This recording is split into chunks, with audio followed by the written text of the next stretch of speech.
আসসালামু আলাইকুম, কেমন আছেন সবাই? আশা করছি ভালো আছেন। আলহামদুলিল্লাহ, আমরাও ভালো আছি আপনাদের দোয়ায়। আজকের ব্লগে আপনাদেরকে দেখানোর চেষ্টা করেছি ঢাকা থেকে আসতে যা যা নিয়ে এসেছি তাই আপনাদের সাথে শেয়ার করব। তো এই তো রাতের বেলায় আমরা মেহেদি দিয়ে দিয়েছিলাম, যেহেতু আড়ং থেকে মেহেদি কিনে এনেছিলাম। তারপরে মেহেদি টেহেদি দিয়ে খাওয়া দাওয়া করে নিলাম। এরপরে রাতের বেলায় তারা 3 ভাই বোন মিলে খেলতেছিল। মানে তাদের খেলাধুলা শেষ হয় না, রাতের 11টা সাড়ে 11টা বেজে গেছে কিন্তু তাদের ঘুমানোর কোনো নাম নাই। তারা 3 ভাই বোন মিলে খেলতেই আছে। তো তারা যখন আলহামদুলিল্লাহ একসাথে হয় তখন সারাক্ষণই খেলতে থাকে, যা আমার কাছে খুবই ভালো লাগে। আর এইদিকে আমি একটু মেহেদি আপনাদেরকে দেখিয়ে দিচ্ছিলাম আর কি, যে আসলে মেহেদিটা কীরকম রং হয়েছে। আড়ঙের মেহেদি আমার কাছে প্রথমে মনে হতো যে রং ওইরকম হয় না, কিন্তু যা হয়েছে আলহামদুলিল্লাহ পরের দিন সকালবেলা আরেকটু ভালো রং হয়েছে। তো এখানে তারা 3 ভাই বোন সবসময় বরাবরের মতোই খেলাধুলা করে, যা খুবই ভালো লাগে আমার কাছে। এরপরে এই তো শনিবার রাতের বেলায় আমরা রওনা দিয়ে দিলাম কুমিল্লার উদ্দেশ্যে। তো শনিবার দিনের বেলা যা যা করেছি তার ভিডিও ক্লিপ নেওয়া হয় না। যা যা বলতে আমি মূলত দেখা যায় শনিবারে কোনো কাজই ওরকম করা হয় না, যেহেতু খুবই শর্ট ট্রিপে গিয়েছিলাম। তো শনিবারে কাজকর্ম বাসা সব কিছু ভাবি অ্যাজ ইউজুয়াল করতো, উনিই করে ফেলেছে। সেই জন্য আমি আর কোনো কাজ করি না। যদি লং ট্রিপ মানে 1 মাস বা 15 দিনের জন্য যাই তখন দেখা যায় আমি কাজ করি। আর বসে থেকে তো লাভ নাই, আর বসে থাকাও যায় না। সেজন্য দেখা যায় আমি ওনার সাথে সাথে ওনাকে হেল্প করি। কিন্তু যেহেতু এবার খুবই শর্ট ট্রিপে যাওয়া হয়েছে সেজন্য আর কোনো কাজকর্ম ওইরকম করা হয়নি, তাই আর কোনো ভিডিও ক্লিপ নেওয়া হয় না আর কি। তো এই তো আমরা রওনা হয়ে গেলাম কুমিল্লার উদ্দেশ্যে। আমরা মূলত গিয়েছিলাম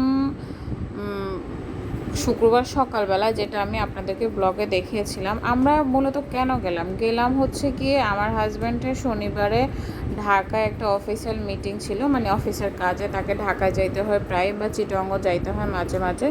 তো সেই জন্য সে বলতেছে, আর সে যখন ঢাকায় যায় তখন দেখা যায় তাকে অফিস থেকে গাড়ি দেওয়া হয়।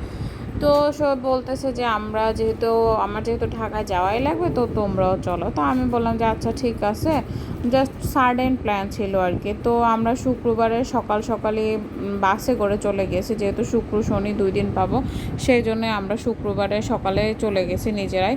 তারপরে শনিবারে ওর অফিসের গাড়ি দিয়েই দেখা গেছে ওর অফিসের অন্য যে কাজে যাওয়ার কথা ছিল ওই কাজে গিয়েছিল আর কি। তারপরে কাজ টাজ কমপ্লিট করে ও তাড়াতাড়ি চলে আসছিলো, যার কারণে আমরাও রাতের বেলা সন্ধ্যার সাথে সাথে বেরিয়ে পড়ছি। আর কুমিল্লায় খুব তাড়াতাড়ি চলে এসেছি, 9:30 পৌনে 10টার মধ্যে আমরা কুমিল্লায় চলে এসেছিলাম। সেই জন্য আমাদের আর তেমন কোনো প্রবলেম হয় না। আর রাতের বেলায় ভিউটা আলহামদুলিল্লাহ খুব ভালোই লাগতেছিল। তো আমাদের মূলত যখনই ঢাকায় যাওয়া হয় দেখা যায় অনেক দিন থাকি, 1 মাস থাকা হয়, 15 দিন থাকা হয়। আর ঈদে তো আমাদের ঢাকাই করা হয়, যেহেতু ঢাকায় সবাই থাকে।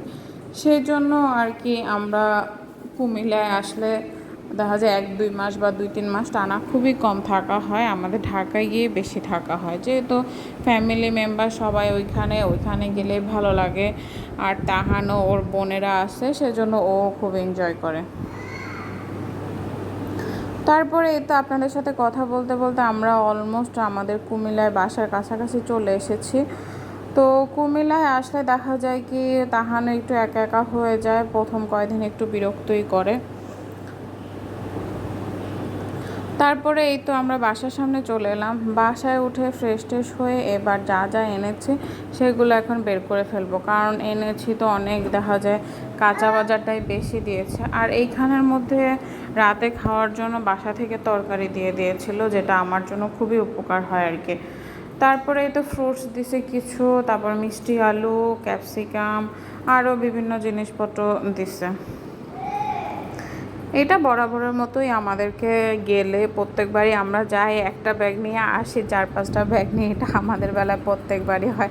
মানুষ দেখা যায় গ্রাম থেকে যখন ঢাকা যায় তখন অনেক জিনিসপত্র নিয়ে যায়, কিন্তু আমরা হচ্ছে ঢাকা থেকে আসতে অনেক জিনিসপত্র নিয়ে আসি।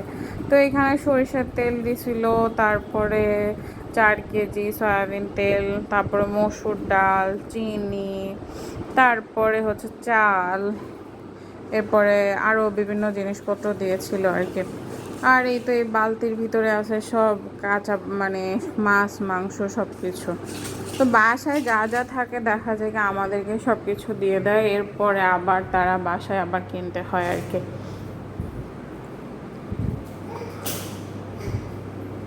তো তাহানের আব্বুরে বললাম এগুলো খুলে ফেলো, কারণ দেখা যায় কি এইসব মাছ মাংস সবজি টবজি ওগুলো আর আমি রাতের বেলায় বের করি না। যখনই বাসা থেকে কিছু আনা হয় তাহানের আব্বুই সব কিছু বের করে ফেলে, বের করে ফ্রিজে অর্গানাইজ করে রেখে দেয়।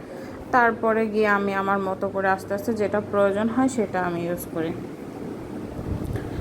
তো এখানে বালতির ভিতরে যেহেতু সব কিছু ফ্রিজ থেকে দেওয়া, সেজন্য আগে একটু পলিথিন দিয়ে ফোল্ড করে নেওয়া, এরপরে আবার পেপার দিয়ে ফোল্ড করে নিছে যেন পানি বরফ যেন না ছুটে বা পানি যেন লিক না করে। যদিও বালতির ভিতরে পানি দেওয়া মানে সব জিনিসপত্র দেওয়া, সেহেতু পানি মানে বরফটা কমই গলে আর কি। আমরা যতবারই আনছি ততবারই কখনোই কোনো ধরনের কোনো প্রবলেম হয় না।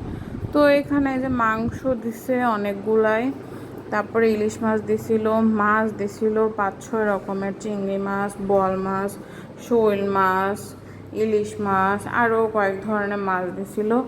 তারপরে মুরগি দিছে, অনেক কিছুই। যতবারই আমার বাসা যাওয়া হয় ততবারই অনেক কিছুই দিয়ে দেওয়া হয়। দেখা যায় ওগুলোতে আমার ফ্রিজ ভর্তি হয়ে যায়, প্লাস ওগুলো আমি অনেক দিন খাইতে পারি। আমাদের আর বাজার করা নিয়ে কোনো টেনশন করা লাগে না আর কি।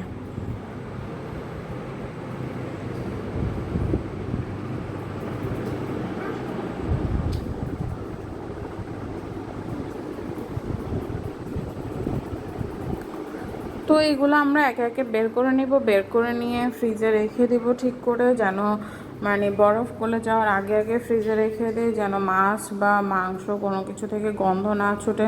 পানি ছেড়ে দিলে দেখা যাবে গন্ধ ছুটে যাবে, বিশেষ করে ইলিশ মাছটা পানি ছেড়ে দিলে একদমই মাছ নষ্ট হয়ে যায়। সেই জন্য বরফ ছাড়ার আগে আগে আমরা এসেই আগে ফ্রিজের মধ্যে সব সবজি বা সব বাজার যেগুলো ফ্রিজ থেকে বের করে দেওয়া হয় ওগুলো আগে ফ্রিজে ঢুকিয়ে রাখি। তারপরে আমরা ভাবলাম যে যেহেতু ইলিশ মাছ আনছি একটু ইলিশ মাছ রান্না করবো নি, তাই আমি তাহার আব্বুকে বললাম ইলিশ মাছ তো অনেকগুলাই দিছে, তো একটা ইলিশ মাছ এখন রান্না করি, পরে বাকিগুলো রান্না করা যাবে। তো এই তো ফ্রিজের মধ্যে সব জিনিসপত্র রেখে দিলাম আমি, রেখে টেখে নিয়ে এখন এবার বাকি রান্নাটা করতে যাবো আর কি। ওইদিকে আমি ইলিশ মাছটা তাড়াহুড়া করেই কেটে নিয়ে ধুয়ে পরিষ্কার করে নিলাম, নিয়ে এবার তরকারিটা বসায় দেবো আর কি। আর ইলিশ মাছ যেহেতু হইতে খুব তাড়াতাড়ি হয়ে যায় সেজন্য কোনো ঝামেলা থাকে না আর কি। না অন্য মাছ তো তাও একটু টাইম লাগে, কিন্তু ইলিশ মাছ তো দেওয়ার সাথে সাথে দেখা যায় কি অল্প 10-15 মিনিটে হয়ে যায়। তো আমি চুলার উপরে একদিকে ভাত বসাই দিছি, আর বাসা থেকে তো তরকারি দিছে, আর একদিকে আমি ইলিশ মাছটা বসিয়ে দিলাম আর কি। তো এখানে আমি পেঁয়াজটাকে আগে একটু নরম করে নিচ্ছি। অ্যাজ ইউজুয়াল আমি মাছ ভুনা যেরকম করে ওই রকমই করেছি, মানে একটু ঝাল করে করেছি আর কি। তো এখানে রসুন, হলুদ, মরিচ যা যা দেওয়ার, লবণ সব মশলা দিয়ে নিব, দিয়ে একটু মশলাটাকে হালকা একটু কষিয়ে নিব। এতে করে দেখা যাক কি ইলিশ মাছের দেওয়ার কিছুক্ষণ পরে যেন আমি এটা উঠিয়ে ফেলতে পারি খুব তাড়াতাড়ি। মশলা যদি একটু না কষায় নেই তাহলে হবে কি একটু গন্ধ থেকে যাবে, তখন খেতে আর ভালো লাগবে না। আর ইলিশ মাছ দেওয়ার পরে নাড়াচাড়াও করা যাবে না। তো এই তো আমি ইলিশ মাছটা দিয়ে দিয়েছি, দিয়ে একটু ভালো করে নেড়ে চেড়ে বলতে একটু আস্তে আলতো হাতে পাল্টে দিব, যেন কোনো ধরনের মাছ ভেঙে যেন না যায় আর কি।